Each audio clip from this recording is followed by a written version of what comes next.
primeiramente, uma boa noite para você, para os nossos amigos que estão nos acompanhando aqui nessa live. É uma alegria poder estar com vocês, especialmente para falar de um assunto que me encanta desde a minha infância, né? O pastor Moisés me conhece também de longa data, fomos colegas de trabalho na igreja de Boituva, aqui no interior de São Paulo. Eu moro em Tatuí, estou aqui em Tatuí nesse momento, confinado como vocês, trabalhando em casa. E a cidade de Tatuí, onde fica a Casa Publicadora Brasileira, onde eu trabalho como editor, fica a uns 25 quilômetros de Boituva. Boituva é a cidade natal do pastor Moisés. E nós frequentamos a mesma igreja lá, já faz um bom tempo. O pastor Moisés já foi ancião naquela igreja, eu também. E nós temos aí uma história de amizade muito bonita e longa, e se Deus quiser, será eterna, né? Amém. E assim seja. Bom, a surpresa que o pastor Moisés mencionou, na verdade, é esse livro aqui, que eu escrevi faz pouco tempo aí, poucos anos, o livro Terra de Gigantes, O que aconteceu com os dinossauros. Foi um dos livros mais divertidos que eu tive a honra e o prazer de escrever e ser publicado pela Casa Publicadora Brasileira. É uma ficção. Eu criei personagens, criei um enredo, uma aventura, não é só um monte de informações e fatos, né, sobre dinossauros, não. Eu coloquei todas essas informações no meio de uma trama, de uma história. Então, tem personagens antediluvianos, a história começa antes do dilúvio e termina, pós-diluvianamente falando, com personagens que vivem no século XXI, personagens contemporâneos. Então, são dois momentos históricos abordados nesse livro aqui. Eu pensei justamente na faixa etária aí dos juvenis, adolescentes, jovens, creio que vão gostar da leitura. Como eu não tenho livros suficientes para brindar aí, para presentear os milhares de amigos que estão nos acompanhando por essa live, em concordância com o pastor Moisés, tivemos que pensar numa forma de, pelo menos, quem sabe, uns 10, né, serem contemplados. Presente, portanto, será este livro aqui. Os que não puderem receber, né, eu quero convidá-los a conhecer por meio do site da Casa Publicadora Brasileira, que é o cpb.com.br. Lá você encontra esse livro aqui com frete grátis, inclusive. Está aí uma boa dica aí para o seu período aí de quarentena, né? Quem sabe ler um livro sobre dinossauros. É isso aí, pastor Moisés, esse é o presente. Agora, como vai ser dado, eu acho que você, que é o anfitrião, deve estabelecer as regras aí, né?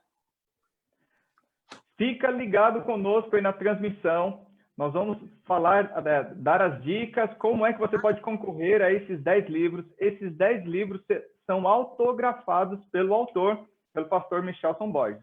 Então, fica até o final da transmissão, que lá no finalzinho a gente vai falar como é que você pode estar concorrendo a esses 10 livros autografados pelo Michelson Borges, pelo nosso pastor, o autor desse livro. Muito bem. Sim. Já que estamos aqui na introdução ainda, né, na parte aí de presentes e tudo mais, e divulgação também, deixa eu aproveitar para falar aqui de um trabalho que foi recentemente publicado por um grande amigo meu, que é especialista em paleontologia, o Everton Fernando Alves. Ele acabou de lançar esse livro aqui, ó, Dinossauros, 30 fatos científicos que Hollywood não mostrou.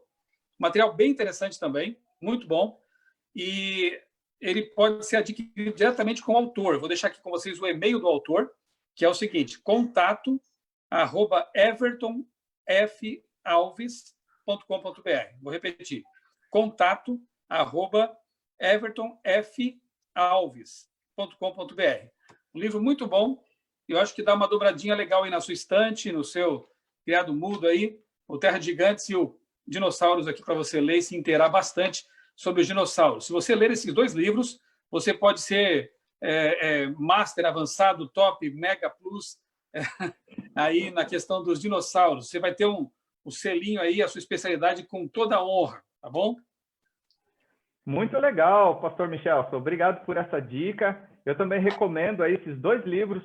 Então, adquira.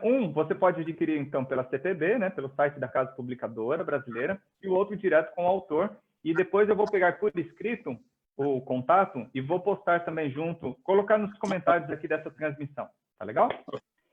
Pastor Michelson, vamos começar, então, entendendo um pouco mais sobre os desbravadores, sobre os dinossauros e a palavra... Alguns dinossauros já, né? Mas o tema de hoje verdade. mesmo. Sobre essa palavra, dinossauro, onde que surgiu isso e o que significa a palavra dinossauros? Ok. Eu tenho até na minha apresentação aqui, pastor Moisés, eu vou deixar depois o link para você desse Prezi aqui que está na tela. Olha só, é um PowerPoint movimentado, digamos assim, né? E aqui eu tenho várias informações também sobre o livro, sobre dinossauros.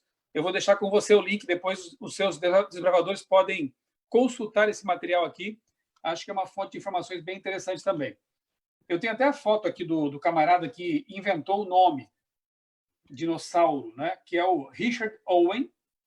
Ele cunhou essa expressão em 1841. Na verdade, a palavra dinossauro é composta por dois termos aí, né? Deinos e sauros. A junção deles, deinossauro, forma dinossáurea, que quer dizer lagartos terríveis. A foto nem apareceu, né? Deixa eu mostrar aqui melhor com a câmera. Está ali o nosso amigo Richard Owen. Talvez o termo hoje nem corresponda tão bem assim aos fatos, porque, como se sabe, a maior parte dos dinossauros é herbívora. Houve uma revisão aí por parte dos especialistas e, claro, que os bad boys sempre levam a fama, né? O T-Rex, o Velociraptor e outros aí malvadões, né? Supostamente malvadões, levam a fama, mas a maioria mesmo dos dinossauros era herbívora. Mas como o nome acabou pegando, né? Dinossauro, ficou assim mesmo. Embora nem todos sejam terríveis. Na verdade, dinossauros, eles são uma classificação de seres vivos, né? Como tem a classificação de outros animais, alguns estão vivos até hoje, enfim, que envolve aí, que engloba, que tem debaixo desse guarda-chuva animais do tamanho de galinhas, como o Compsognato, por exemplo, até o gigantesco brachiosauro. Tem um aqui para vocês verem, ó. Na minha mão é pequeno, né? Mas esse aqui é só o meu amiguinho aqui, né? O brachiosauro, ele pesava cerca de 70 ou mais toneladas, né? O bicho comia muito vegetal por dia e, quanto se saiba, com base nos fósseis e pesquisas, era um bicho aí bem pacífico, né? Bem tranquilo. Tinha também o Triceratops, tá vendo aí?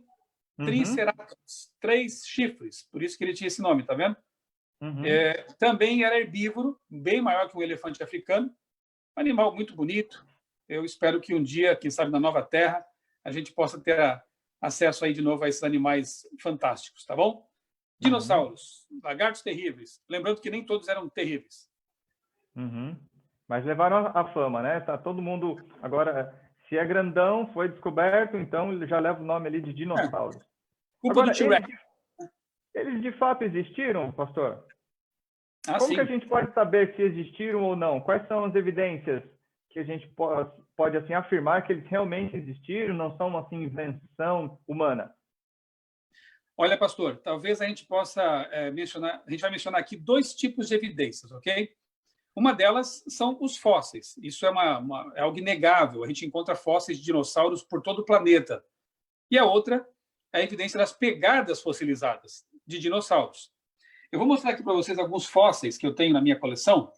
Por exemplo, esse aqui. Vocês conseguem imaginar de que parte do corpo teria sido esse fóssil? Claro que antes era um osso, né? Depois eu vou explicar o processo de fossilização. Arrisca aí, professor Moisés. Que parte do corpo é isso aqui? É uma vértebra. Exato. Primeira nota Acertei? aí. Acertou. É verdade? Uau! De que bicho era essa vértebra aqui, então? Não, eu só respondo uma vez. Eu já acertei, então eu vou ficar com 100% de acerto. Tá bom. Não era dinossauro, né? Só já vou dar uma pista aqui. Na verdade, pertencia a um mamífero. Só que você talvez pensasse que fosse um elefante, uma baleia pequena, alguma coisa assim. Eu acho que você não acertaria se eu perguntasse de que bicho pertenceu essa vértebra. Pertenceu a um bicho preguiça gigante. Um bicho preguiça de 4 metros de altura. E isso é uma evidência de 2 coisas. Primeiro, que de fato houve uma catástrofe hídrica. Mas por que tem que ser hídrica? Já vou explicar. Uma catástrofe hídrica que sepultou muitos animais e, de fato, no tempo aí anterior ao dilúvio, como a Bíblia sugere e as pesquisas confirmam, havia gigantismo, né? Plantas de grandes proporções, animais de grande porte, né? Eu já mencionei aqui o brachiosauro, mas não é só ele. Havia camelos gigantes, aves gigantes, seres humanos gigantes também, a Bíblia sugere isso, talvez um outro dia a gente possa conversar sobre isso. Por exemplo, a cama do rei de Bazã, Og, é citada lá em Deuteronômio, e a informação é de que ela tinha, a cama não, o sarcófago, é de que ele tinha 4 metros de altura, o sarcófago do rei de Bazã. Então havia realmente gigantes sobre a terra, não só animais e plantas, mas também seres humanos. Isso é uma evidência aí da chamada megafauna, né? Tenho também aqui um outro fóssil. Deixa eu ver se está vendo bem aí.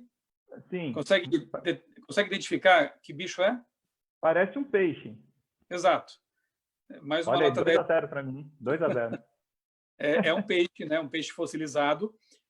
Agora, o mais interessante é que esse aqui eu consegui, claro que com tudo documentado, né? Eu tenho documentos para poder ter esses fósseis, documentos ligados ao Instituto Adventista Paranaense, porque não é qualquer um que pode sair por aí pegando fósseis e levando para casa, né? Tem todo um controle federal e tudo mais. Esse aqui foi obtido lá no Araripe, no interior do Ceará, onde eu estive ano passado pesquisando com alguns cientistas e pesquisadores da Rede Adventista de Educação. O mais interessante, pastor Moisés, é que esses fósseis, eu tenho outro aqui, ó. Esse é mais foi encontrado numa pedreira onde eles extraem material para fazer pisos, né? Pisos, tá vendo? Uhum. Tem muito fóssil lá. Esse aqui é um peixinho, tá vendo? Uau. E o mais interessante é que a gente encontra lá, nesse local, aí na formação Araripe, que fica a cerca de 500 quilômetros para dentro do continente, ou seja, bem longe do mar, a gente encontra ali facilmente fósseis de peixes marinhos, crustáceos, entre outros seres de águas salgadas, águas marinhas. A grande pergunta que se faz é o que esses animais marinhos fazem 500 quilômetros adentro do continente, né? Na verdade, a gente encontra fósseis marinhos em montanhas bem altas, baleias fossilizadas lá em Pisco, no Peru, crustáceos até no Ararat são encontrados. Ou seja, existem muitas evidências em todo o planeta, inclusive nos polos, tá? Na Antártida, já foram encontrados fósseis de árvores de florestas tropicais, incluindo ali fósseis de animais também dinossauros. Dinossauro, por exemplo, se encontra fósseis deles em todo o planeta, em todos os continentes, na Austrália, na China, Brasil, Argentina. Tem até um dinossauro chamado argentinossauro, e não é brincadeira, é verdade, argentinossauro. Então, Canadá, Estados Unidos. Como explicar o fato de que há fósseis de dinossauros, não só deles, né, mas de peixes e outros seres vivos, mas de dinossauros espalhados por todo o planeta, tendo eles se extinguido numa mesma época? Porque a extinção dos dinossauros não foi gradualmente, foi num momento histórico ali, compreendido entre o período KT, né, entre o Cretáceo e o Terciário. No meio está o Jurássico, mais famoso, né? Então, nesse período aí geológico, eles desaparecem, eles se extinguem. E o mais interessante é que restaram esses vestígios. E fossilização só acontece debaixo de lama, porque o animal tem que ser sepultado rapidamente, porque, do contrário, o corpo dele ficaria exposto, né, à putrefação e apodrecer, ou seria devorado por carniceiros, por organismos que decompõem esses cadáveres, enfim, não sobraria nada. Mas a gente encontra, como eu disse, fósseis bem preservados em todo o planeta, o que significa que eles foram surpreendidos por alguma catástrofe envolvendo água e lama. Eu tenho na minha apresentação em Prezi uma matéria, uma notícia de alguns anos atrás, dando conta de que os cientistas estão percebendo, os paleontólogos estão percebendo que os dinossauros eles morreram sufocando, porque a boca geralmente está aberta e a cauda em curva, o que denota a agonia. Eles não morreram de doença, de fome, foram sepultados depois por uma enchente de algum riacho próximo. Tudo indica que eles foram pegos de surpresa, vivos ainda, por uma coisa muito grande. E essa coisa nós chamamos de dilúvio, né? Está na Bíblia, a narrativa disso aí. E a outra evidência, como eu mencionei, são pegadas fósseis. E quando eu estive lá no Araripe, nós viajamos 200 quilômetros até Paraíba. E na Paraíba, na região de Sousa, existem ali pegadas fossilizadas de dinossauros. É bem interessante. E dá para identificar até o tipo, né? Terópodos, que são os carnívoros. Para que uma pegada seja fossilizada, o que acontece? O animal tem que pisar em lama, porque se pisar em areia vai desaparecer depois com o tempo, né? A pegada. Ele pisa em lama, mas mesmo assim, se ficar muito tempo exposta a pegada, vai desaparecer também. Então, para que ela seja preservada, o bicho pisa na lama e vem mais uma onda de lama e cobre aquelas pegadas. Aquilo que petrifica com o tempo e, no futuro, devido à erosão, ou talvez uma escavação para abrir uma estrada, construir alguma coisa, eles identificam lá, então, as pegadas fossilizadas. O interessante é que muitas dessas pegadas foram encontradas em regiões de aclive, né? Os animais estavam tentando escapar de alguma coisa subindo. Lá em Sousa, dá para ver até marcas da chuva, que imprimiram ali pontinhos na pedra. Quer dizer, o bicho estava fugindo de alguma coisa e no meio de água, de chuva, de uma catástrofe desse tipo aí. Eu tenho uma notícia também nessa apresentação de uma descoberta feita alguns anos atrás, lá na China, em que milhares de espécimes de dinossauros estavam fugindo de alguma coisa. Mas a matéria interpreta de um modo muito estranho, dizendo que eles estavam fugindo de um predador ou migrando. Mas como imaginar que Tyrannosaurus rex e Hadrossauros, que são herbívoros, estivessem migrando juntos? É como se disséssemos que um leão estivesse migrando com uma zebra, não faz sentido. Ou então, que milhares de dinossauros grandes, poderosos, estavam fugindo de um predador. Também não faz muito sentido isso, né? No entanto, se você imaginar com um cenário diluvianista, que eles deixaram as pegadas impressas na lama e depois estavam fugindo com medo de alguma coisa grande lá atrás, faz muito sentido pensar que fosse um tsunami, talvez, uma inundação que acabou registrando, deixando registradas as pegadas, hoje descobertas. Há muitas evidências, pastor Moisés, e eu quero recomendar não só esse livro Terra de Gigantes, mas também o meu livro História da Vida. Tem um capítulo nele só sobre essa questão das evidências do dilúvio. Pastor Michelson Borges, é tanta coisa, tanta informação maravilhosa, muito relevante que você acabou de passar aí, que tem cerca de 1.000 pessoas nos acompanhando agora ao vivo, com quase 2.000 comentários. Eles estão, como eu, maravilhados com o que você disse. Agora, a gente só está iniciando aqui o nosso bate-papo. É tanta coisa que eu poderia perguntar daquilo que você já falou. Vamos fazer o seguinte. Se você interromper, fazer algum comentário, alguma pergunta nessa fala aqui, pastor, fica à vontade, viu? Tá. Mas é que é tão gostoso te ouvir, é tão maravilhoso saber que tudo aquilo que a gente crê, tudo aquilo que a gente aprende de uma maneira bíblica, a ciência tem comprovado. Por exemplo, até a própria maneira como os dinossauros, né, esses gigantes, animais gigantes, têm sido descobertos, a maneira como eles foram fossilizados, na verdade, para eles serem fossilizados, tem que ter realmente ali a explicação de um dilúvio, né? Sim. Então, acho muito legal. Existem duas vertentes, duas hipóteses que são ensinadas apenas pelas escolas mais sérias, porque há um grande número de escolas que apresentam apenas uma hipótese, que é a hipótese evolucionista, né?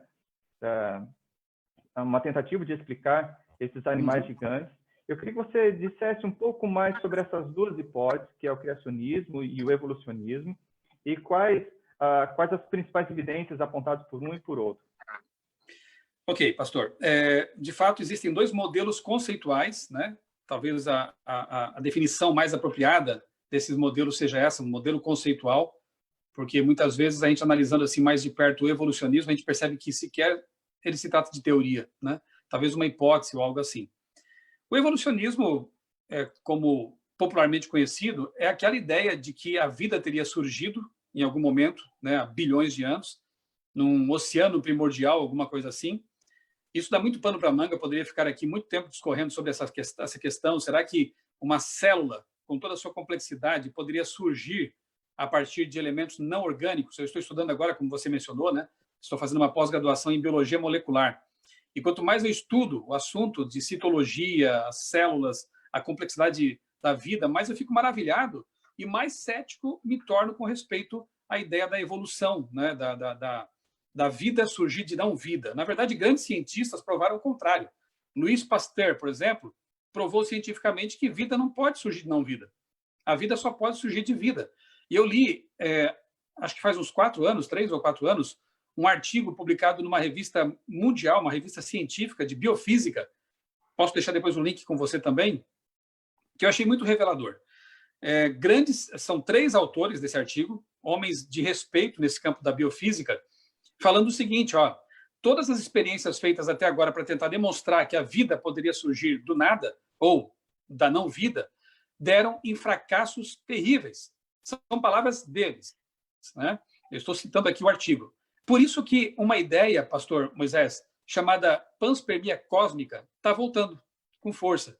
E eu até quero pesquisar mais sobre isso para quem sabe fazer o meu TCC em cima disso, meu artigo de conclusão de curso aí, de pós-graduação. O retorno da panspermia. O que é isso? Calma que eu já volto aos dinossauros, tá? Eu vou dar uma volta aqui para depois a gente continuar com os dinossauros. Fica à vontade. A ideia da panspermia é a seguinte: como é impossível explicar a origem da vida aqui na Terra, mesmo que dessemos aí 3 bilhões de tempo para que isso acontecesse, os matemáticos que se debruçaram sobre isso já sabem que é impossível.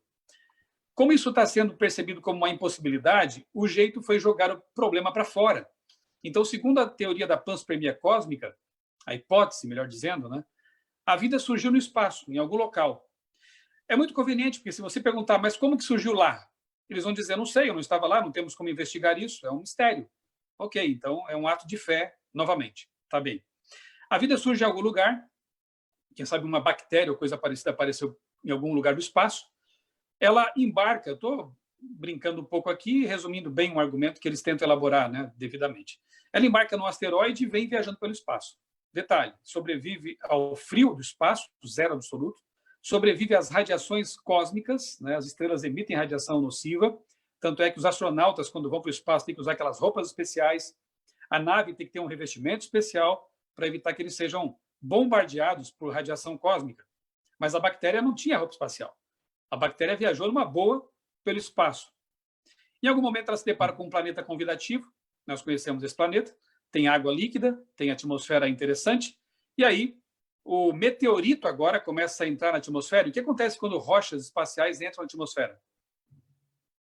Começam a queimar, né? E atingem aí milhares de graus. Detalhe é que essa bactéria sobreviveu ao frio do espaço, ao vácuo, às radiações cósmicas, e agora sobreviveu à entrada na atmosfera de altíssimas temperaturas. E quando o meteorito chega até o chão, uma rocha espacial, o que acontece? Há uma explosão, ela praticamente vaporiza, né? Se for grande o bastante, sobra alguma coisa, mas se for pequena, ela acaba vaporizando. Resta uma cratera ali de solo vitrificado. Essa bactéria sobreviveu também ao impacto. E aí eu pergunto nessas horas, quem é o homem de fé? Quem tem mais fé, né? Aquele que crê que um criador inteligente, todo-poderoso, projetou a vida, e se tem um projeto, isso pressupõe um projetista. Se tem um código, pressupõe um codificador. Se tem informação, e qualquer célula, por mais primitiva que fosse, tem que ter DNA. E DNA é informação. E se tem informação, tem que ter uma fonte informante. Informação não aparece do nada. Eu creio no que diz a Bíblia. Deus é todo-poderoso, Deus é a fonte de informação, ele tem o poder para fazer isso acontecer. Ele disse e aconteceu. Homem e mulher os criou, haja plantas, haja animais. Agora, o cenário concorrente desse criacionista é esse que eu acabei de descrever para você. Frustração por não conseguir explicar a vida surgir na Terra e a adoção de uma hipótese que, para mim, é bem absurda para poder tentar entender ou justificar o fato de estarmos aqui. Como não aceitam Deus como a origem de tudo, o jeito é apelar para outra ideia, né? Para outra hipótese, para outro modelo, mesmo que ele não faça sentido. Resumidamente, isso é a teoria da evolução. Então, se a célula veio do espaço ou se surgiu aqui, ela começa milagrosamente também se tornar mais complexa. E aí, isso demandaria mais informação sendo adicionada ao organismo. E continua sendo um milagre, porque de onde vem mais informação para surgir, quem sabe, surgir em olhos, surgir em patas, surgir em órgãos complexos? Isso tudo demanda mais informação genética sendo adicionada ao organismo. E de onde vem essa informação? De novo, o milagre se impõe, né? De novo, o mistério se impõe.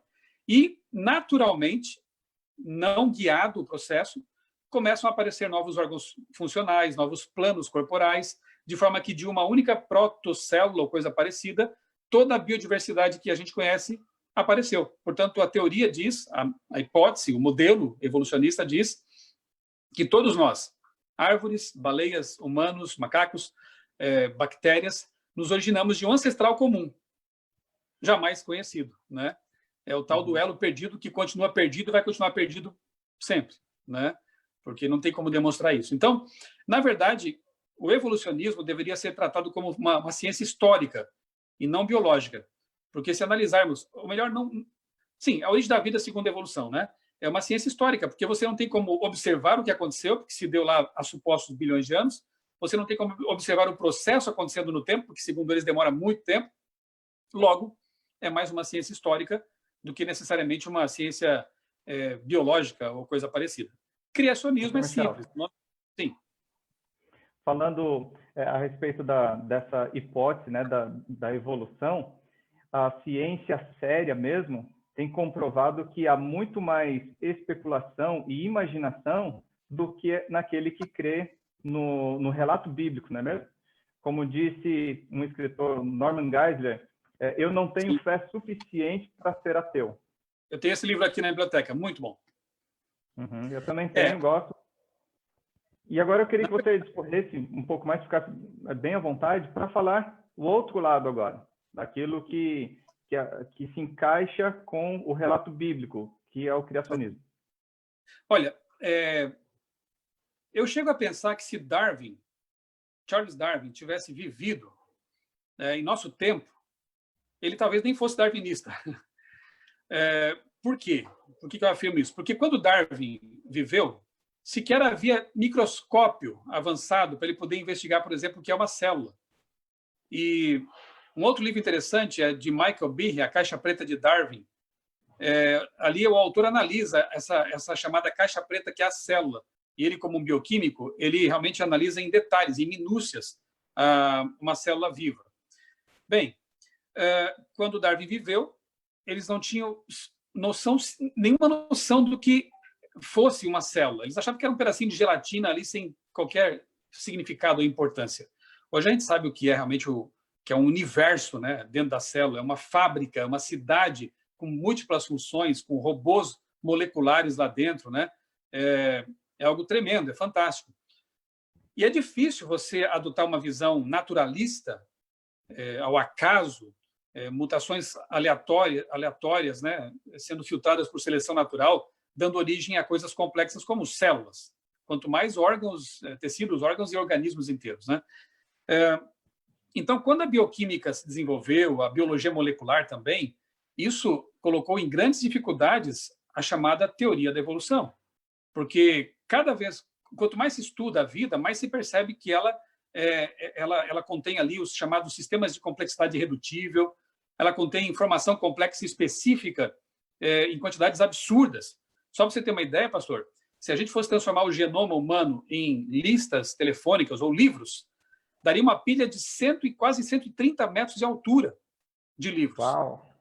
Isso só para comparar, uma ameba, um organismo unicelular, segundo um cientista ateu, tá? Eu vou falar aqui, citar um cientista biólogo ateu evolucionista, Richard Dawkins.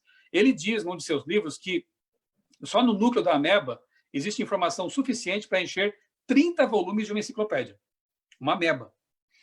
Então, você não pode dizer que a ameba é um organismo rudimentar, né? Ela tem muita informação. E o ser humano, repetindo, tem informação que, se transformada em livros, daria 130 metros de altura. É muita coisa, né? Uma biblioteca gigantesca. Só que a gente sabe que bibliotecas não surgem de explosões em tipografias, em gráficas, né? Ali existe uma organização da informação, existe uma codificação, uma encriptação, e tudo isso está presente na vida, quer seja de um unicelular ou de um ser humano. A complexidade está presente em ambos, em todos os seres vivos. E essa complexidade é perceptível desde a base da coluna geológica até o topo, né? Então, nunca houve um tempo na história da vida na Terra em que não houvesse complexidade. Onde há células, há complexidade. O criacionismo, eu já fui evolucionista até os meus 18, 19 anos. Na verdade, o primeiro livro que eu escrevi com 15 anos era de teor evolucionista. Graças a Deus nunca foi publicado, porque era muito ruim também. Mas eu tenho o original aqui em casa, eu até guardo para mostrar que realmente eu tinha esse pensamento, eu era fã de Charles Darwin. Mas estudando, eu cursei Química no ensino médio. E foi nesse período que eu comecei a questionar o evolucionismo. E pude conhecer um criacionista que me colocou na parede, me perguntou, me fez perguntas, me apresentou fatos diferentes. E eu acho que a pessoa que tem um pouquinho de honestidade intelectual, ela pelo menos compara as coisas para chegar a uma conclusão. E eu passei uns 3 anos de minha vida, quase, pesquisando, analisando, até tomar uma decisão, finalmente. Eu abracei o criacionismo porque eu considero o modelo mais coerente mais de acordo com os fatos apresentados pela verdadeira ciência, que é a ciência matemática, a ciência empírica, não aquela baseada em filosofia, em ideias e hipóteses, né? A ciência verdadeira me mostrou que o criacionismo é um modelo muito mais elegante, muito mais convincente, muito mais credível, né? Mais aceitável do ponto de vista científico. E no que diz respeito aos dinossauros, agora voltando depois dessa curva gigante, eu entendo também, pastor, que a explicação, a hipótese apresentada pelo criacionismo para a extinção dos dinossauros é muito mais coerente. Para se ter uma ideia, nos últimos 100 e poucos anos, foram propostas dezenas de hipóteses evolucionistas para a extinção dos dinossauros.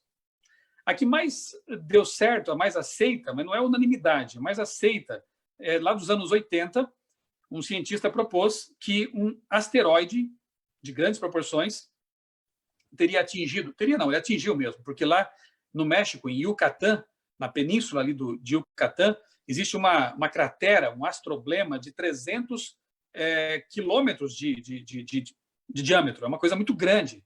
Então, houve realmente um impacto ali tremendo em algum momento no passado.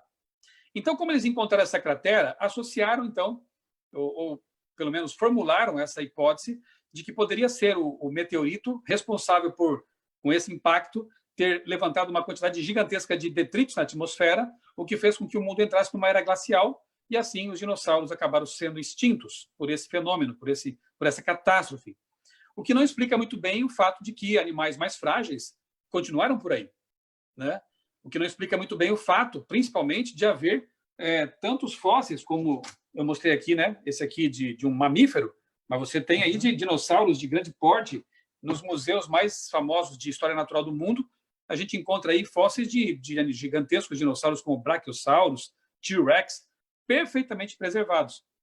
E se isso aconteceu em todo o planeta, e se, para que haja fossilização, é preciso realmente que o animal seja sepultado debaixo de lama, para que com o tempo o que era orgânico passe a ser mineralizado, houve uma catástrofe hídrica em todo o planeta, envolvendo todo o globo.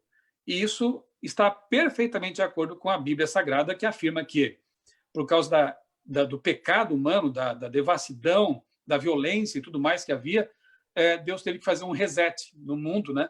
Teve que dar uma oportunidade de recomeço para a humanidade com o dilúvio. Claro que a gente poderia analisar do ponto de vista mais bíblico, aqui, teológico, essa questão do dilúvio e tudo mais. Isso eu deixo para uma outra oportunidade, ou mesmo para você, quem sabe, visitar o meu canal no YouTube, Michelson Borges. Eu tenho vídeos lá em que eu falo sobre dilúvio, sobre temas assim mais teológicos, mas eu entendo que, observando a natureza, os fósseis e os fatos, isso tudo se encaixa muito mais no modelo criacionista diluvianista, catastrofista, do que no modelo de extinção por asteroide ou coisa parecida. Uhum. Uau! Deixa eu só dar um recadinho aqui para quem está nos assistindo. É o seguinte, se você tem alguma dúvida a respeito, se prepare que vai ter um momento, daqui a pouquinho, o pastor Michelson Borges vai estar respondendo as perguntas que ficarem ali nos comentários, tá bom? Se você ainda não está seguindo a gente no canal, então você precisa seguir a gente aqui no Facebook, curta a nossa página, passe a seguir a gente. Segue a gente lá no Instagram também, @mda.apse, @moisésbiondo, e segue principalmente não, mas especialmente no YouTube. Várias pessoas estão perguntando, a gente vai poder ter isso? A gente vai poder ter acesso a essa live, a essa transmissão? Sim, vai ficar salvo aqui na nossa página no Facebook, mas também lá no nosso canal do YouTube. Só que a gente precisa ter muitas pessoas inscritas ali para a gente ter mais ferramentas e disponibilizar melhores materiais ali, tá bom? No final eu vou falar da regra para você estar concorrendo aos 10 livros, a um dos 10 livros do pastor Michel, autografado por ele, tá bom? Pastor, eu sei que você preparou aí uma apresentação, um preze. Você quer mostrar mais alguma coisa, alguma ilustração daí do que você preparou? Você me pegou de surpresa, não deixei nada pronto aqui, preparado, mas eu repito, eu vou deixar o link depois para quem quiser consultar esse material. Tem muita coisa ali, né? Tem notícias, tem evidências do dilúvio. Eu acho importante também, quando a gente fala sobre dinossauros, não só dizer que foi o dilúvio, Mas peraí, esse evento aconteceu mesmo? Não é uma lenda bíblica, um mito? Não. Bom, em primeiro lugar, Jesus, que para nós é o mestre, né, supremo, é o mestre dos mestres, é o rei dos reis, ele que é o criador, nós cremos assim, nós cristãos, adventistas, ele se referiu a Adão e Eva como literais, personagens históricos, e também se referiu ao dilúvio como um evento histórico. Tanto que ele compara o dilúvio à sua segunda vinda, né? Então, para Jesus, que para mim é a autoridade máxima, acima de qualquer cientista, paleontólogo, biólogo, geólogo, Jesus se referiu ao dilúvio como um evento literal. Mas, além disso, encontramos evidências geológicas na Terra, em todo o planeta, né, que apontam para isso. O próprio carvão, o petróleo, os estratos geológicos. Se você vir aí pesquisar uma foto do Grand Canyon, você perceberá lá um rasgo gigantesco causado por uma catástrofe pós-diluviana que revelou uma formação estratigráfica, né, de camadas plano-paralelas. Se essas camadas tivessem ficado expostas às intempéries, à erosão, durante milhões e milhões de anos, deveriam ser todas irregulares, né, como é a topografia atual. E, no entanto, elas são planas, numa extensão de milhares de quilômetros. Então, isso revela o quê? Uma estratificação rápida, um soterramento rápido, uma formação de camada sobre camada muito rápida. Cientistas que estiveram pesquisando o Grand Canyon, por exemplo, perceberam isso. Aqui no interior de São Paulo, na região de Varvito, um local chamado Varvito, próximo a Campinas, a gente observa a mesma coisa, em menor escala, claro, do que o Grand Canyon, mas também temos ali como ver essas camadas formadas de maneira rápida, sucessiva. Uma outra evidência interessante do dilúvio são as sequoias. E eu quero recomendar para você um programa que foi exibido pela TV Novo Tempo, programa Origens, que trata exatamente desse tema, sequoias, as árvores sequoias, árvores gigantes, né? Se você for ao YouTube ali, ou vai ao Google e coloca lá TV Novo Tempo, Origens, sequoias, você vai encontrar esse programa. Muito interessante. Por quê? Árvores gigantes como essas sequoias, elas são virtualmente imortais, né? Se não houver um raio, uma doença, um lenhador no caminho delas, elas podem viver praticamente indefinidamente. Por isso que a Bíblia diz que os dias do meu povo, diz Deus, serão como os da árvore, porque elas são imortais, praticamente. Podem durar muito tempo. No entanto, curiosamente, não há nenhuma sequoia que ultrapasse a idade de 4.000 e poucos anos, 4.500 talvez no máximo. E isso é possível fazer com a medição dos anéis de crescimento das árvores, é a dendrocronologia. Por que as sequoias, por exemplo, elas, né, podendo ter aí milhões de anos, têm apenas 4.000 e poucos anos? Todas elas. Isso não levanta uma questão interessante aí para a gente? Se a gente recuar no tempo, até Jesus, cerca de 2.000 anos. De Jesus para trás, mais uns 2.000 anos, chegamos ao dilúvio. E mais 2.000 anos para trás, chegamos à criação. Portanto, 4.000 anos atrás, 4.500 anos atrás, chegamos exatamente à época do dilúvio. O que nós podemos montar como modelo a respeito, tendo esses fatos? É o que a gente faz em ciência, né? A gente analisa os fatos, ou a gente parte de um modelo já estabelecido, um modelo matemático, quem sabe, e aí percebe que ele se encaixa naquilo que é observado, ou formulamos hipóteses, né? E aí vamos à natureza ver se elas se confirmam ou devem ser descartadas. Se as evidências contrárias se acumulam muito, tem que ser descartada. A menos que as pessoas sejam teimosas e dogmáticas, e aí sustentam um dogma acima dos fatos. E eu acho que isso tem havido aí, tem existido, né, infelizmente, no meio científico. Mas, enfim, deixa para lá. Eu vou à natureza, observo as coisas, e o que eu percebo? Que a idade das sequoias aponta para um evento descrito na Bíblia. Bate com a cronologia, e eu posso, quem sabe, imaginar o seguinte, que todas as árvores foram desarraigadas em algum momento da história por uma catástrofe hídrica, o dilúvio, e depois, quando foram replantadas naturalmente ou pelos seres humanos, elas acabaram crescendo no novo planeta, né? As sequoias, por algum motivo, por seleção natural, que nós aceitamos como fato, sim, se deram bem lá naquela região da costa oeste norte-americana. Ali elas cresceram, vicejaram, e isso, para mim, aponta claramente para uma evidência, para mim, sim, de que houve uma catástrofe hídrica aí no passado, na data apontada pelas sequoias. 200 culturas espalhadas pelo mundo têm tradições orais ou escritas que envolvem uma grande inundação e uma família sendo salva num barco gigante. Isso é muito interessante. Parece aquela brincadeira do telefone sem fio, né? Alguém conta um fato, e à medida que o fato vai se espalhando, né, de boca a ouvido, ele vai mudando um pouco a sua estrutura, detalhes, mas o núcleo da história, ele está ali. Então, você vê relatos de um dilúvio na Mesopotâmia, tanto é que tem lá o mito de Gilgamesh, ou Gilgamesh, né, que é muito parecido com o relato bíblico do dilúvio. Existem evidências de uma inundação na tradição, na cultura grega, até entre índios isolados no Amazonas. Existem tradições que mencionam uma grande inundação. Isso, para um bom pesquisador, é evidência de que o fato existiu, né? Variam os detalhes, né? Quantos eram os membros da família, qual o tamanho do barco, qual o nome do herói da história, se não Noé, qual o nome dele, enfim. Essa variação é esperada, mas o core, o núcleo do relato, ele se preservou. Isso é uma evidência fantástica de que houve alguma coisa realmente nesse planeta que marcou as culturas, né? Assim como, por exemplo, eu vi no Museu Britânico, por exemplo, lá naquelas paredes onde há registros mesopotâmicos, há umas pedras ali que foram trazidas lá do Iraque, onde ficava a Babilônia, com uma ilustração, uma pictografia, mostrando uma árvore, um casal ao lado ali da árvore e uma serpente enrolada na árvore. O que isso te lembra? Veja, na cultura babilônica, resquícios de uma verdade bíblica preservada corretamente na Bíblia, como assim cremos, né? O que indica realmente que a história da criação, a história do dilúvio, a história do dilúvio narrada pelos mesopotâmicos foi feita em 7 tabletes de pedra, de argila. 7. 6 dias de criação, um 7º de descanso. Portanto, o próprio sábado está preservado em outras culturas que não apenas a cultura hebraica. E esses relatos preservados são muito interessantes e, repito, apontam para uma verdade que nós cremos ter sido preservada na sua essência na Bíblia Sagrada. Então, o dilúvio, ele é, de uma maneira muito clara, o argumento para a extinção dos dinossauros. E sim, para o dilúvio... Oi? O melhor argumento, na verdade, para a extinção dos dinossauros e outras espécies de animais, claro, e plantas.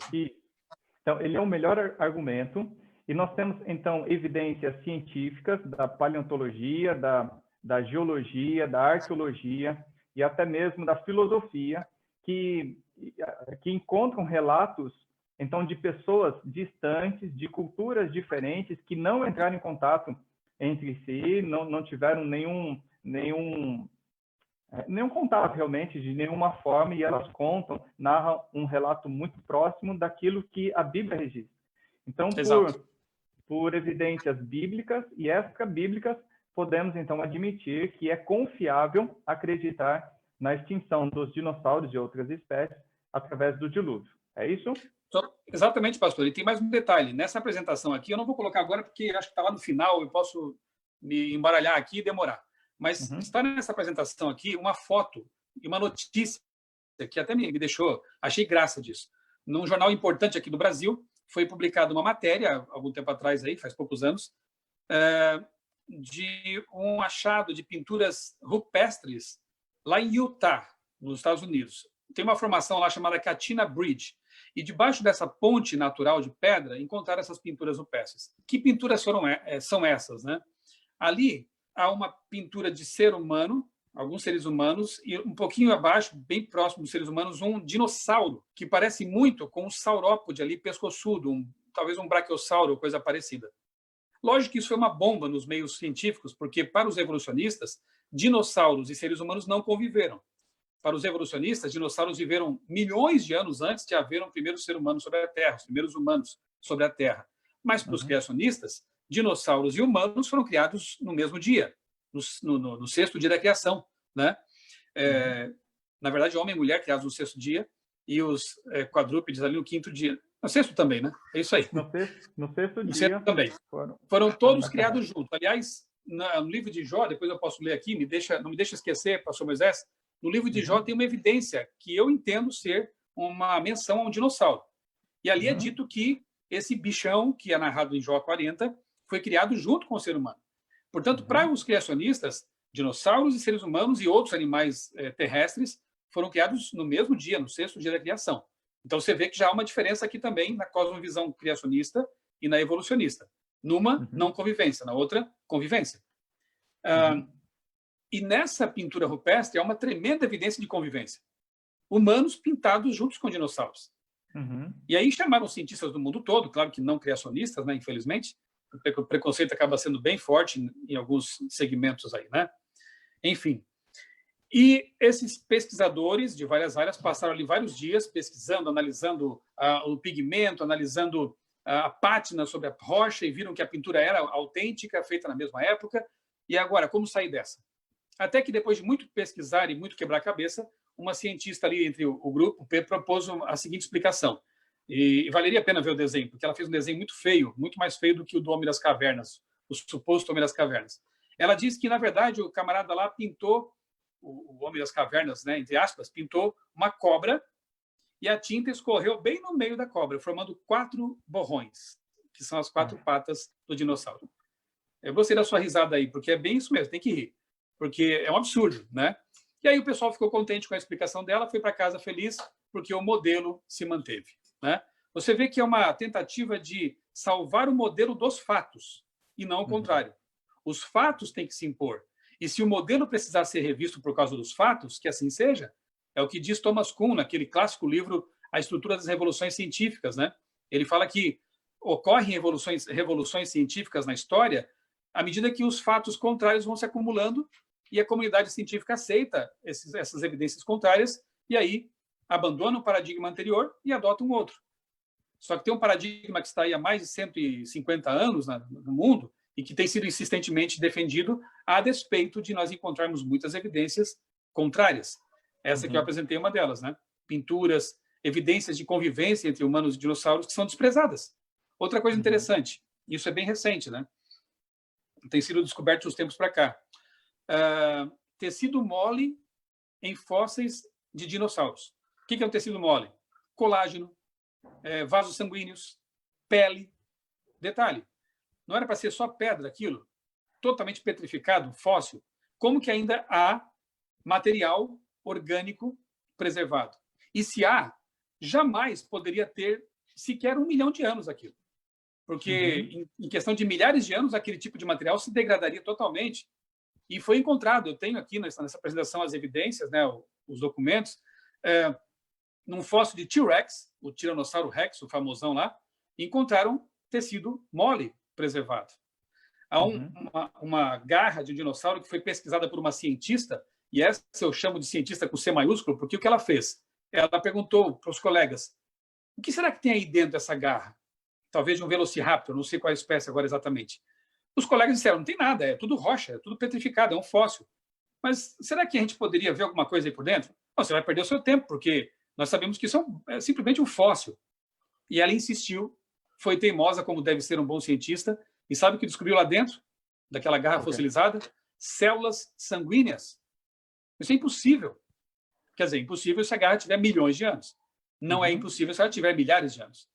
E alguns chegaram a propor que pudesse ser uma contaminação. Pode ser uma justificativa, né? Podia ser que, de repente, algum funcionário foi lá, cortou o dedo e, sem querer, manchou, contaminou a amostra, né? Pode ser, podia ser assim que isso acontecesse. Mas tem um detalhe: células hemácias, células sanguíneas humanas, não têm núcleo. E células de réptil têm núcleo. Adivinhe, as células sanguíneas daquele fóssil tinham ou não tinham núcleo? Tinham núcleo. Ou seja, eram do réptil, ou eram de um réptil. Então, são evidências que, infelizmente, não vão aparecer numa capa de Super Interessante, numa capa de Galileu, nem na Nature, nem na Science, porque são evidências anômalas, constrangedoras. No máximo, você encontra uma nota lá dentro da revista, o mais escondidinho possível. Mas eu creio que merecia capa de uma National Geographic, né? De uma Nature, dessas grandes revistas, porque é uma evidência, é um achado tremendo esse. Mas ele vai contra todo um sistema ideológico, né, montado, e é constrangedor, realmente. Estão estudando isso, tentando propor explicações, e até agora não vieram explicações coerentes. A ciência, pastor Michelson, a ciência, quanto mais honesta, quanto mais séria, quanto mais profunda é a pesquisa, mais se aproxima do relato bíblico, não é verdade? Sem dúvida. Sem dúvida. Eu não sei se foi Pasteur que disse também, e nem sei se ele falou da ciência exatamente, mas vai lá, né? Eu já estou meio jurássico, a memória vai falhando um pouco. Mas Pasteur teria dito o seguinte, se foi ele, né? Depois você pode conferir para mim. Um pouco de ciência nos afasta de Deus. Muita ciência nos aproxima dele. Se não foi Pasteur, ele devia ter dito isso, porque eu creio que seja uma verdade, né? Isso vale para a filosofia também. Um pouco de filosofia nos afasta de Deus. Muita filosofia nos aproxima dele. Eu tenho um livro aqui na biblioteca, eu não vou pegar porque está lá em cima e está meio difícil de pegar, mas é uma relíquia que eu encontrei num sebo, dos anos 60. O título é O Ateísmo Moderno, e o autor, George Sigmund, um teólogo católico alemão, ele mostra como foi a vida dos maiores filósofos da história, Hegel, Kant, Nietzsche, e como foi o fim da vida deles. Porque geralmente a gente estuda nas faculdades da vida aí as obras desses camaradas quando eles eram jovens. E geralmente na juventude a pessoa é impetuosa, tem algumas revoltas não resolvidas que ele aplica a Deus, né? Ele transfere para Deus coisas mal resolvidas com respeito aos pais, por exemplo. Só que no fim da vida, muitos desses filósofos ditos ateus reconsideraram o ateísmo. E tem uma história nesse livro ali que eu gosto de citar sempre, eu acho emocionante, que é de um filósofo ateu chamado Heinrich Heine, talvez mais ateu empedernido do que o próprio Nietzsche. E o Heine estava já ali numa situação complicada, morrendo com sífilis, largado no chão ali, os amigos o abandonaram, e apenas um amigo arqueólogo foi visitá-lo. E nessa visita, o filósofo Heine disse para o amigo o seguinte: olha, diga para o mundo que Heinrich Heine se reconciliou com Deus. Que se não fosse a minha crença recém-adquirida, eu teria tirado a minha vida já há algum tempo, por causa da minha miséria aqui agora. Mas eu fiz as pazes com Deus. Isso é muito bonito, né? Porque na maturidade, quando a pessoa analisa os fatos, ela muitas vezes reconsidera. E ela vê que faz muito mais sentido, como Newton, por exemplo, acreditava, como Galileu, Blaise Pascal, os grandes nomes da ciência, grandes nomes dos pioneiros da ciência que criam em Deus, criam na Bíblia, e conseguiu compatibilizar a ciência com a Bíblia, né? Então, é um exemplo mais recente, Anthony Flew, autor do livro Um Ateu Garante Deus Existe, tido como o maior filósofo ateu do século XX. No fim da vida, reconsiderou suas ideias, analisou tudo e abraçou o cristianismo. Teve honestidade intelectual e humildade para reconsiderar. Outro caso, Francis Collins, diretor do projeto Genoma, ateu, quando começou nesse trabalho de mapear o genoma humano, um projeto de 10 anos, cientista top, ao analisar o genoma humano, o código genético, a informação absurda contida em nós. Ele reconsiderou seu ateísmo e escreveu um livro chamado A Linguagem de Deus. Ele fala que Deus escreveu lá no código genético, né, por meio das letras, né, que compõem ali o nosso DNA. Fantástico, né? Ver como a ciência, verdadeira ciência, nos aproxima de Deus. Pode revelar muito sobre o nosso Deus. Você citou aí o Francis Collins, você citou Anthony Flew, tem também o caso de Lee Strobel, que era também um jornalista. Um jornalista, e através da pesquisa séria e honesta, ele chegou à conclusão da veracidade da vida de Cristo, dos relatos bíblicos, dos milagres, inclusive da ressurreição de Jesus, né? Exatamente. O Strobel, só um detalhe, né? A esposa dele se tornou cristã, se converteu, e ele queria provar que ela estava errada.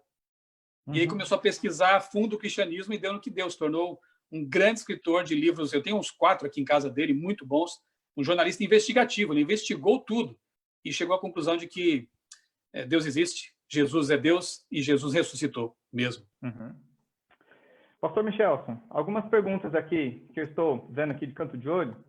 Uma que se repetiu é o seguinte: responda como um cientista, como um teólogo, como um pastor, um pesquisador. Por que é que os dinossauros não entraram na Arca de Noé e foram, então, extintos no dilúvio? Ok. Bem, essa pergunta talvez seja mais fácil responder como pesquisador da Bíblia, quem sabe, né? Mas talvez eu pudesse até refazer a pergunta: será que eles não entraram? Olha, tem uma revista criacionista, que é uma publicação da Sociedade Criacionista Brasileira, entidade que já está no Brasil há quase 50 anos, da qual eu sou vice-presidente. A sede fica em Brasília. A edição 58, se não me engano, dessa revista, da revista criacionista, trata de possíveis avistamentos documentados de dinossauros em tempos mais ou menos recentes. Isso é bem interessante. Por exemplo, um navio pesqueiro japonês chamado Zuiumaru, se eu não me engano, nos anos 60 ou 70, pescou lá no mar uma carcaça de um ser muito estranho, pescoço longo, amplas barbatanas, e o biólogo marinho que estava lá no navio identificou como sendo um réptil. Não era mamífero, baleia, golfinho, não era peixe, um tubarão grande talvez, não, era um réptil. Um réptil pescoçudo e com barbatanas longas. Claro que os répteis marinhos não eram dinossauros. Eu sei que essa é uma pergunta que consta aí também da especialidade de desbravadores, né? Dos desbravadores, do manual dos desbravadores. Eles eram répteis marinhos. Havia também répteis alados, né, como os pterossauros, pterodátilos, que não são considerados dinossauros, mas eram da mesma época, eram répteis também. Répteis que voavam, répteis que nadavam. Os que nadavam tinham o ictiosauro, tinham o plesiosauro e outras espécies. O plesiosauro é esse, com amplas barbatanas e um pescoço alongado. Tudo indicou para aquele biólogo marinho do navio japonês que aquele animal fosse realmente um plesiosauro. Como a carcaça estava apodrecida e eles não queriam perder a carga de peixes valiosa que eles tinham pescado, acabaram jogando fora aquilo lá.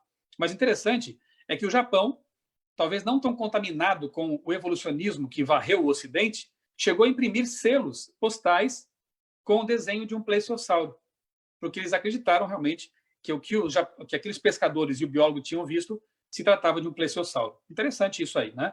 Outra descoberta interessante que antropólogos e paleontólogos fizeram lá na África, no Congo, foi a de um dinossauro. Veja, a conclusão deles foi que fosse um dinossauro, né, chamado Mokeleme Bembe. Nativos lá daquela região narravam, contavam que viam costumeiramente pegadas grandes como de um elefante, mas com garras. Então não era um elefante. E quando um desses pesquisadores mostrou uma ilustração num livro de um dinossauro desses pescoçudos, os nativos disseram: era isso aqui que a gente via. Os antepassados viam esse bicho aqui por aí na floresta. Olha que interessante, né? Índios não contaminados, índios, né, nativos africanos, não contaminados com a visão evolucionista, nem criacionista, narraram que viram. Então, assim, existem possíveis avistamentos, só que não dá para a gente afirmar assim categoricamente que é um fato, porque, infelizmente, não há fotos, não há registros, pintura tem, né, como eu mostrei para vocês, ali lá em Katina Bridge, por exemplo, né? Mas algumas, veja, as lendas de cavaleiros medievais que matavam dragões. De onde será que vieram essas histórias? Tem lá a lenda de Beowulf, né? Beowulf, até virou filme depois, um cara que matava dragões, matava possíveis dinossauros, répteis de grande porte. Então, talvez essas lendas tivessem sido formadas ou criadas em cima de relatos talvez factuais, mas aí os cavaleiros querendo bancar os fortões, né, impressionar as moças lá, aí inventavam que eles cuspiam fogo, os dragões, e voavam e não sei o quê. Sei lá se é tudo isso, mas quem sabe não há alguma coisa, um fundinho de verdade. Monstro do Lago Ness é outra história interessante, curiosa. Não quero parecer conspiracionista aqui, né? Mas o fato é que encontraram fósseis, ou pelo menos um fóssil, de um plesiosauro às margens do Lago Ness, lá onde se diz que avistaram, né, um animal lá, a Nessie, né, que seria esse possível plesiosauro, coisa parecida, né, com pescoção para fora d'água. Não sei.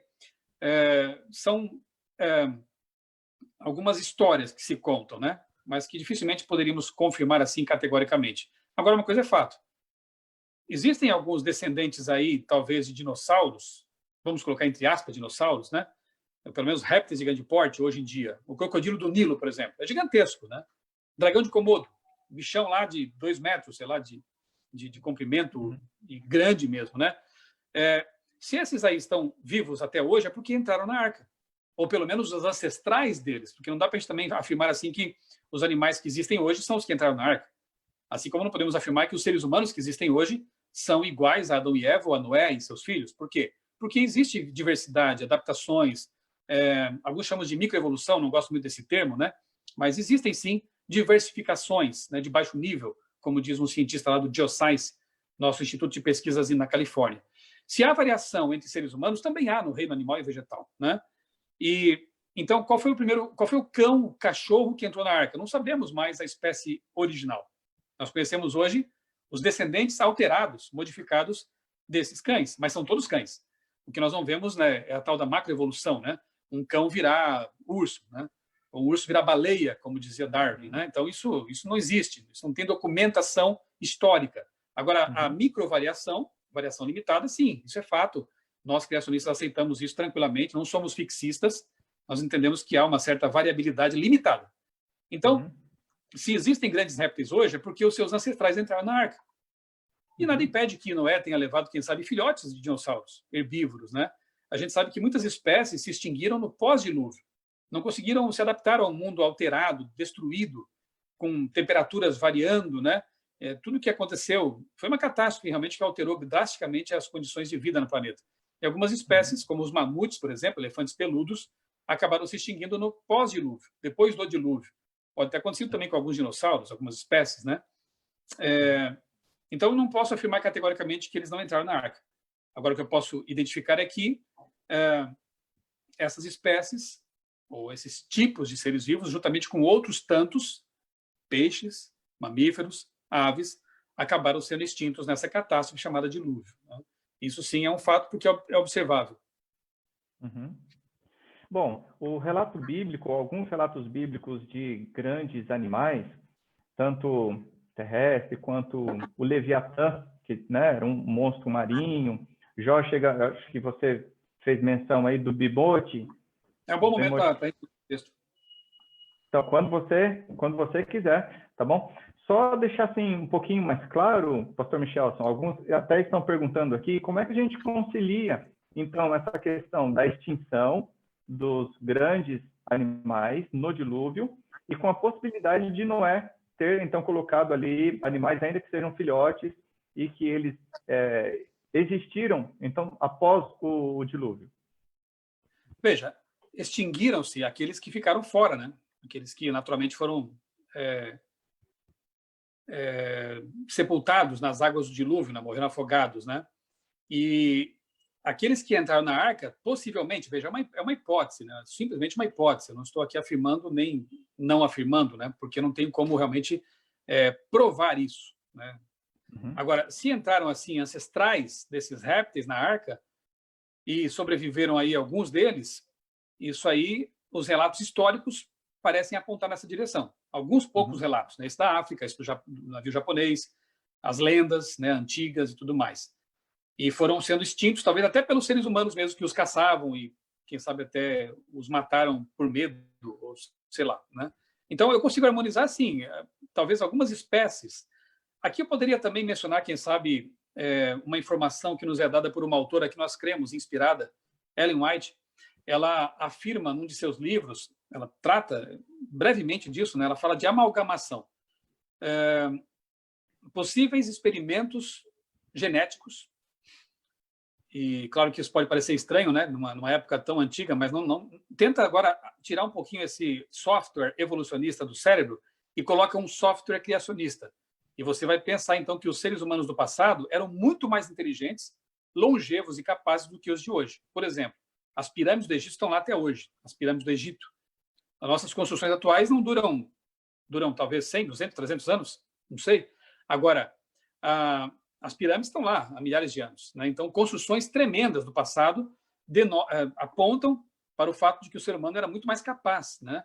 Quando um evolucionista se depara com essas grandes construções, ele chega ao ponto de pensar que ETs tenham feito isso, porque não consegue encaixar na sua cosmovisão e vê o ser humano como bárbaro no passado, menos inteligente, quase um hominídeo lá.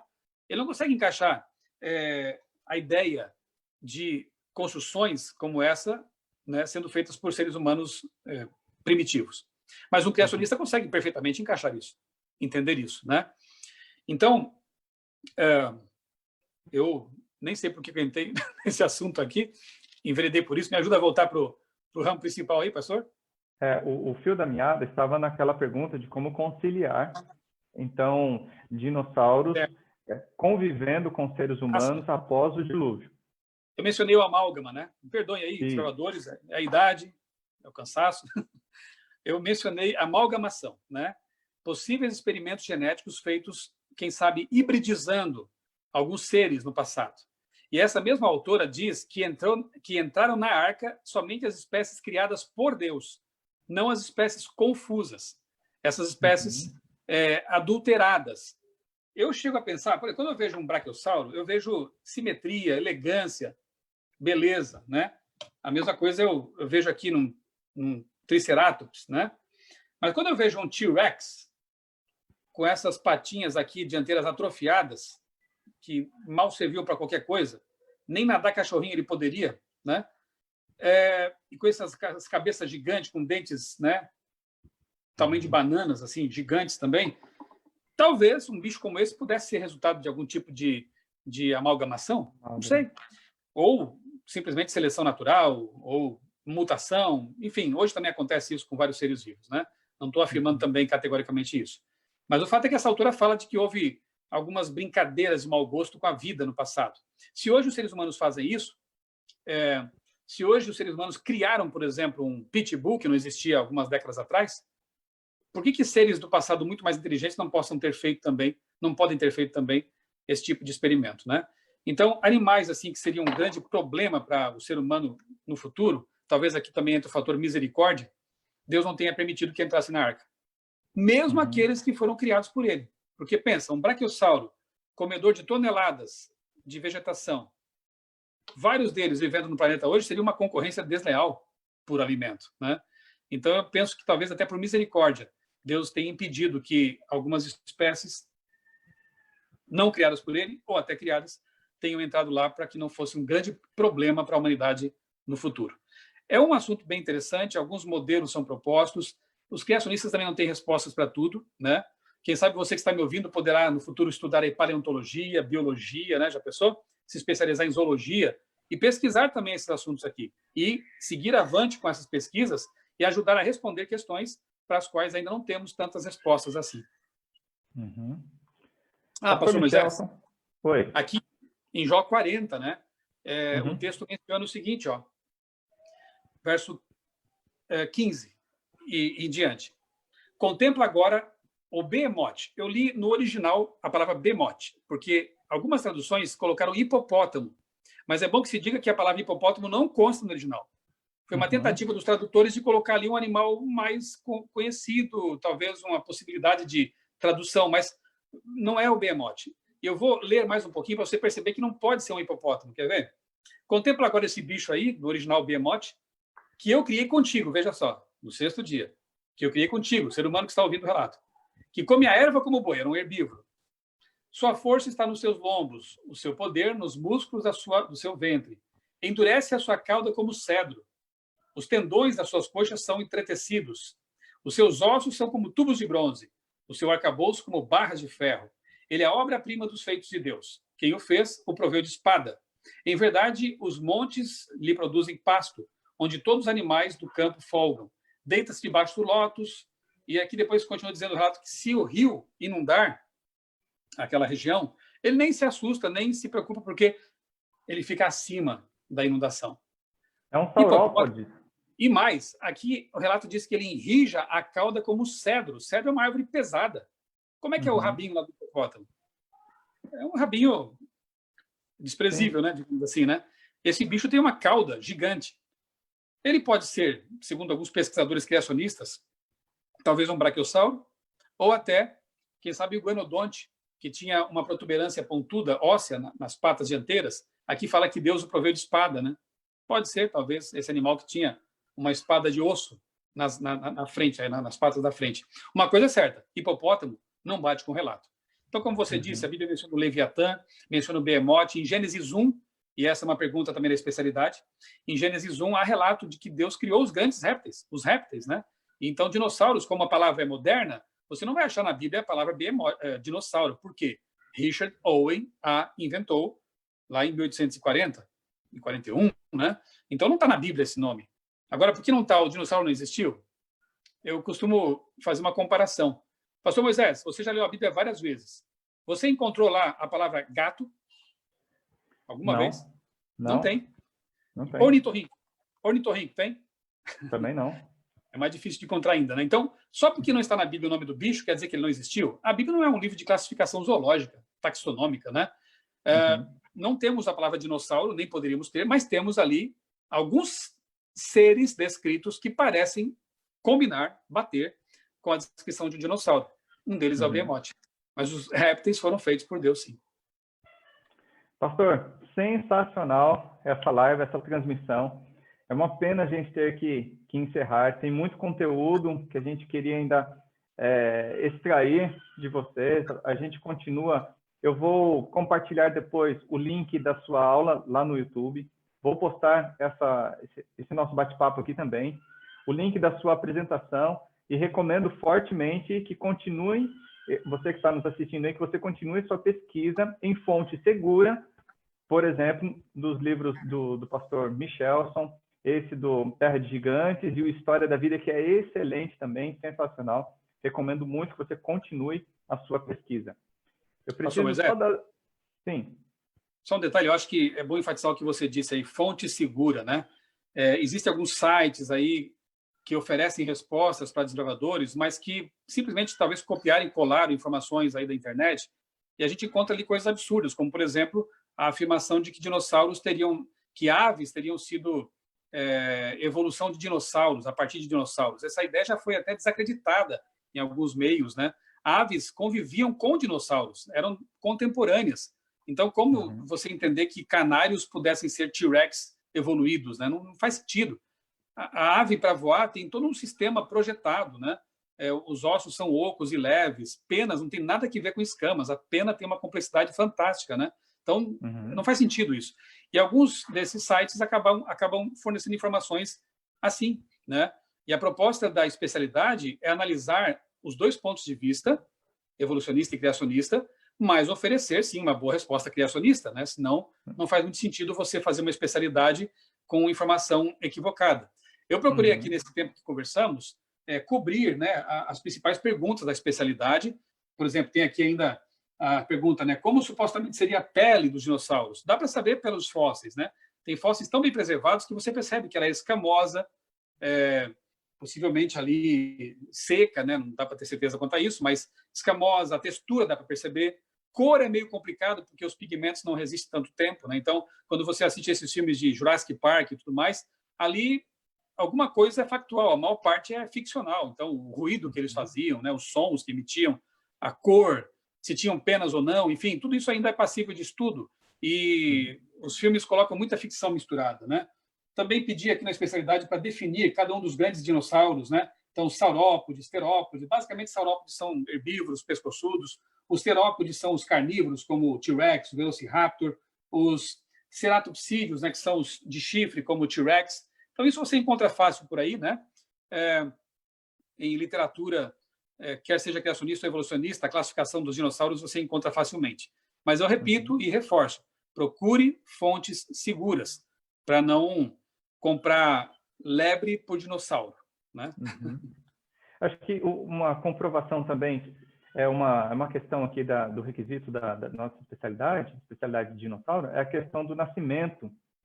Os dinossauros, eles eram vivíparos, ovíparos? Qual é a evidência que a gente tem para definir isso? Além dos fósseis de pegadas e dos animais, do corpo deles mesmos, eles já encontraram muitos fósseis de ovos de dinossauro, né? Inclusive ovos que estavam eclodindo no momento que foram sepultados. Outra evidência de catástrofe súbita, né?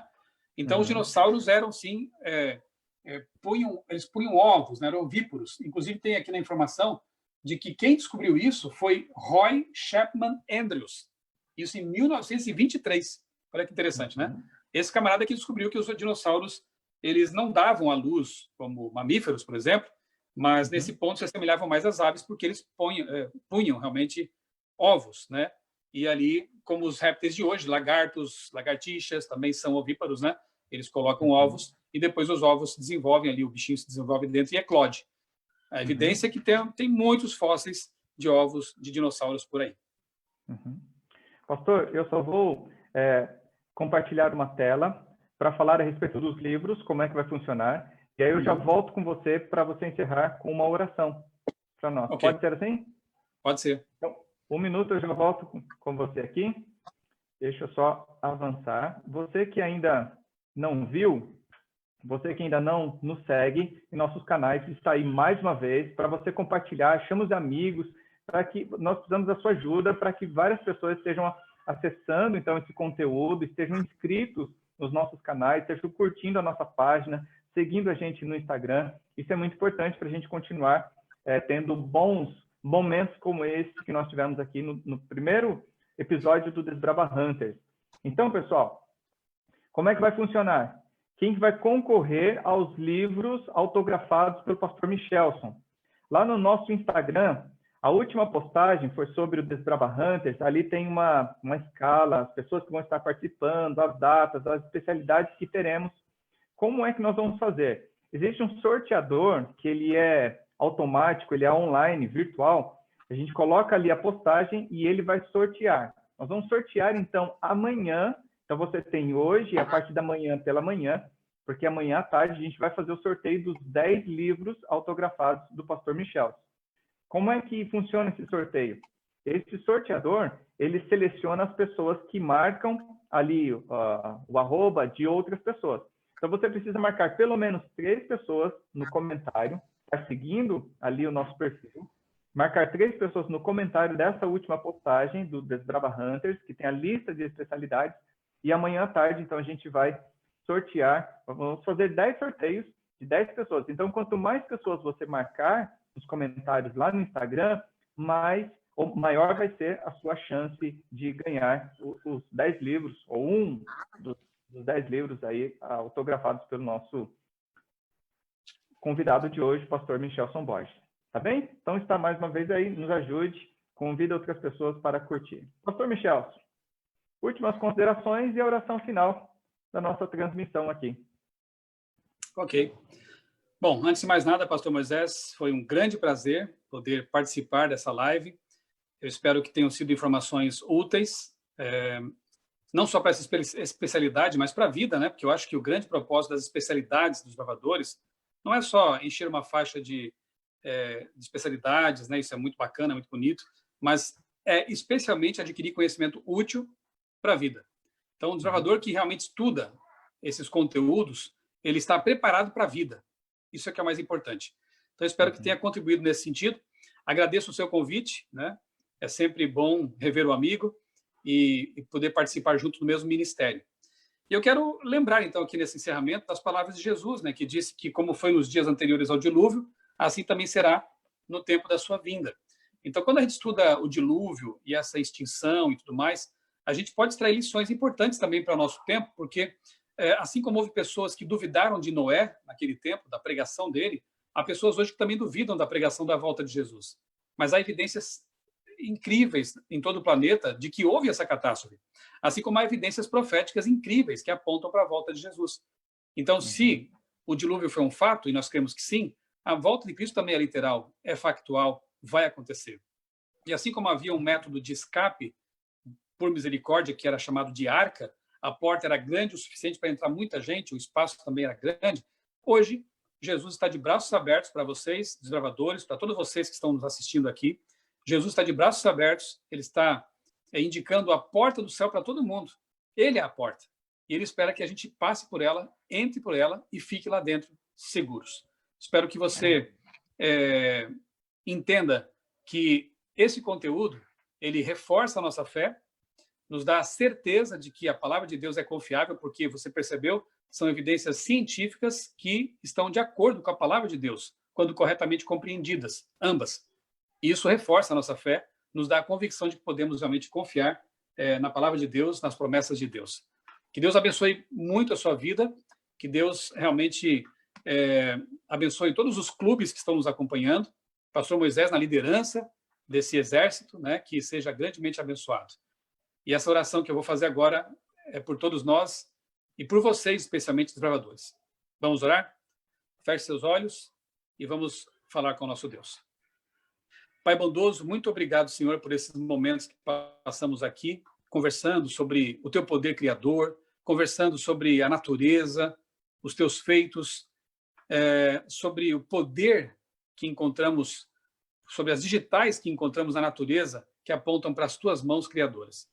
Bom Deus, ajuda-nos a aplicar esse conhecimento de forma útil, ajuda-nos a, quem sabe, esclarecer dúvidas de pessoas que não sabem exatamente como pensam os criacionistas, possamos oferecer argumentos sólidos para essas pessoas e, quem sabe, com isso também aproximá-las do Criador do universo. Obrigado, Senhor, pelo ministério dos bravadores, pelo ministério do pastor Moisés. Continua, Senhor, abençoando essas crianças, juvenis e jovens envolvidos nesses clubes, que eles cresçam cada vez mais como Jesus cresceu em todos os sentidos. Dá-nos a tua paz e uma boa noite. Nós pedimos em nome do Senhor Jesus. Amém. Amém. Amém. Muito obrigado, meu querido amigo, pastor Michelson Borges. Foi sensacional. Não poderia começar melhor do que foi esse nosso primeiro episódio do Desbrava Hunters, Caçadores de Especialidade.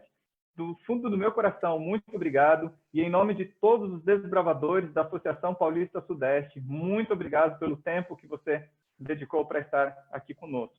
Obrigado mesmo. Que Deus continue abençoando e abençoando outras pessoas através da sua vida, do seu ministério, como você tem feito até aqui, viu? Amém.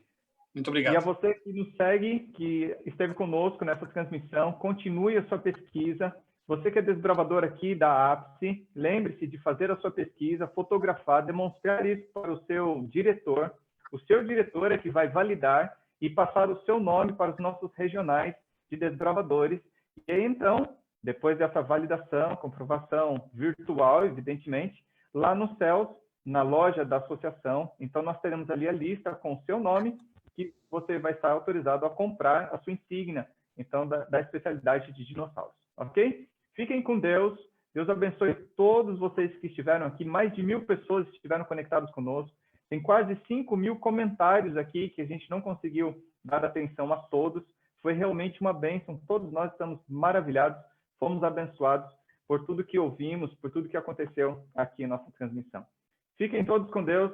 Deus abençoe todos vocês que estiveram conectados conosco.